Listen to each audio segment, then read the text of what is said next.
Hello and what is up, YouTube? It's an early morning stream here at the start of the day. It is really cold where I'm at, so I got the hood on, I got the hat on, I got the sleeping dog right here as well, and so I'm a little quiet today. It's so early I don't even have my glasses on, so let's see.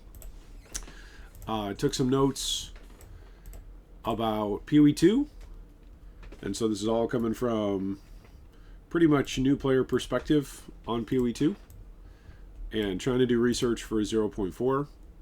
A lot of people are really concerned or unsure about what they're going to do, and I'm going to try and give you some suggestions here.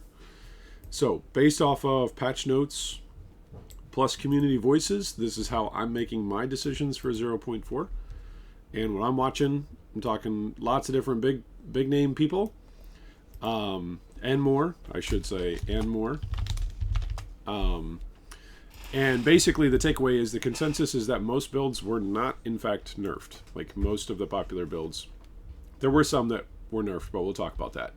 And so this is the key for getting really any decision made about what you want to league start with and what you want to build and how you want to have fun. Everybody's going to want to play the new Druid for the sake of playing the new class. And so other builds are probably still going to be strong. And potentially other builds will be cheaper to play as well. Yes, I know I woke you up. I'm sorry. Other builds are going to be cheaper to play as well because everybody's going to want to play the Man Bear Worm. So what does that mean for a trade league economy? It means a couple things. Like you can either go Druid because everybody's going to be crafting for it and giving away their failures or the things that they used to use as upgrades. Or it means you could craft for stuff for Druids and then potentially sell them because you're going to have a huge audience. So that's a little bit of the crafting economics meta. Speed is still mostly going to be based on 0.3 as a result of all of these factors. Okay, people who are wanting to play speed builds, chances are, generally speaking, unless the new OP is just like utterly insane, you can go back and you can check each of the previous patches for Path of Exile 2 to see the new classes as they get released. Generally speaking, unless something is utterly broken on release, then whatever has been proven to be good in the past is still kind of speed king. So this is research from POE Ninja from day one. So I pulled it up here. Where is it? Day one. This was the hardcore stuff that I was looking at. The Deathless League that I was looking at. But this is Rise of the Abyss, day one. Pulling all these numbers from here. Okay, so day one, early league, what were people playing in the easy mode Abyss? 70% of players who made it to level 90, which there were 30 of them, 90 or above, 21 of them, so 70%, were Deadeye. Deadeye did get nerfed, right? They were all bow players. They were using Lightning Rod and Lightning Arrow. 10% of them were Liches using ED Contagion. 7%, so 2 of them were Pathfinder with Poison Burst and Lightning Arrow support. Expect this number to go way up. We're going to chat more about that in a second. 2 of them were Ritualist, Ball Lightning, and another player was playing support. Another one was playing Tactician as a support, and another one was an Amazon Lightning Arrow. So Lightning Arrow, Lightning Rod really dominated day one, and rushing, getting XP and playing at the top end. Day one in Deathless Abyss, okay, in HC Abyss, there were 33 characters who made it to level 67 or above, so considerably slower, right? But that's the top 33 characters, level 67 and above. 14 of them, still 42% of them, were Deadeye. So the vast majority of people were still playing Deadeye, Lightning Rod, Lightning Arrow, Galvanic Shards. 30% were Lich, so there were 10 of them that were running ED Contagion, Skeletal Storm Mage, some mixture of that.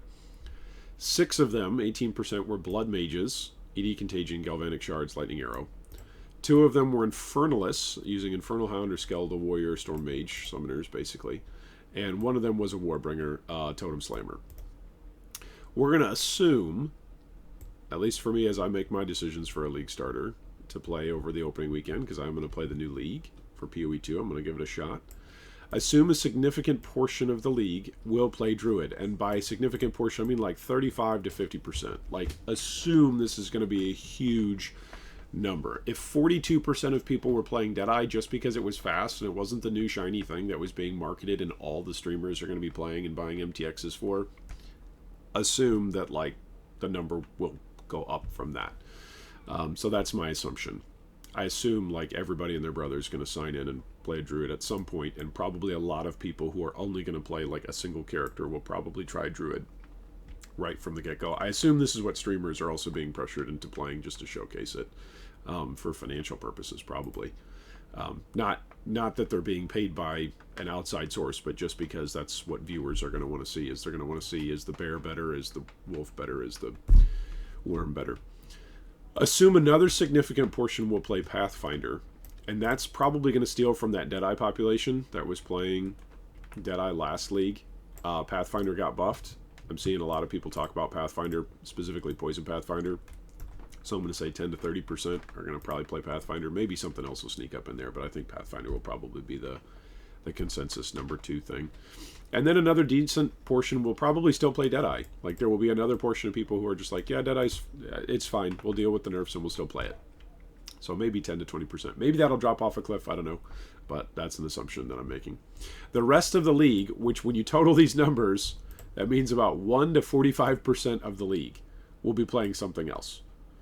So as little as 1%, which I know that sounds silly, but like when you look at the numbers from POE Ninja from this day, and you're like, all right, there's 30% on Deadeye, there's 9% on Lich, like there's a whole bunch of stuff that's getting 1% or less. Like, what is this, 7 different classes, and a whole bunch of 2%ers, a whole bunch of 3%ers. So I feel like with the release of a new like profile, a very hyped profile, by the way, that has been hyped literally for years, I think a lot of people will play Druid. This might actually be an under-evaluation of how many people are going to play Druid. So that means the rest of the league is going to play something else. So, things to do depending on your motivations going into the league, okay? Here's some recommendations. If you want to try something new, then go Druid. If you've been waiting for years to play Druid, don't feel bad about it. Go play it. There's going to be lots of gear that's crafted for it. There's going to be lots of, like, less than perfect rolls on things that'll be sold. On the one hand, expect supply to be high because there's going to be so many people playing Druid and crafting for Druid and selling off their old stuff that they've used. On the other hand, expect demand to be really high because everybody's going to be playing, not everybody, but a lot of people are going to be playing Druid. Another new thing, if you want to try something new, is the totem charge consumer. It could be trash, it could be fun, it could just be totems from PoE 1, but slower because everything in PoE 2 is slower. But that's another new thing that you can try. If you want to stack, like if you want to stack and try some fun stacking stuff, then go Titan, because Crushing Impact buff plus the Slam Fishers, that all is getting a buff. So it could be that Titan Druid, like Titan Slam Bear Druid is like a, yeah, that could be a thing. If you want to go tanky, Witch Hunter got buffed a little bit for its tankiness, and you can still go grenades for League Start, which a lot of the racers use. Some stealthy great people to watch, okay, in prep for PoE 2. These are all people who have got like less than several thousand. A couple of them have got 5,000 or 6,000 followers on YouTube, but most of these are relatively stealthy channels. So this one is a wonderful, wonderful showcase of level 1 to tier 15 maps in 5 hours and 13 minutes on Infernal Bone Storm. So that was really, really fun to watch, and it's got an entire spreadsheet here that's translated into English to like walk you through like Act 1, Act 2, Act 3, Act 4, interludes, why Bone Storm. Like, it's really, really good as a guide, so recommend that. GuyThatDies, who's won multiple races, he's got commentary from CrimsonCasts on this video here. He's got all passives completed in 4 hours on a grenade mercenary. That has been fun. And he's got a written guide that goes along with it as well. He's also got an XP explanation video, zone by zone guide that explains like penalties, but also how to, his title to the video is how to double your XP. So if you want more info about improving your XP and improving your time, I would recommend checking out GuyThatDies. He's only got 2 videos on his channel right now, but he also streams on YouTube. Then there's Zaior's Theorycraft from Meteor Druid Bear. If you're looking for something for that bear and you want to go with Meteor skill, this was pretty interesting as a Theorycraft. I found that to be helpful, thinking through potential different outcomes for Druid. And then Xantho did a great job showcasing that Rapid Assault. Wow, I can't spell. Rapid Assault is getting a 75% like more damage buff pretty much at all gem levels, like from the get-go, as soon as you can get it at gem level 5. So that was really cool. And it's got a hidden damage like interaction at the end of the use of the skill that gives a huge bonus of damage. That's not included in the description of the gem or in the video for the gem. So that was, like, if you've never actually played Rapid Assault, which I had not, that was really good info from Xantho to be like, oh, he's got a lot of damage that's sitting here and a lot of people sleeping on it.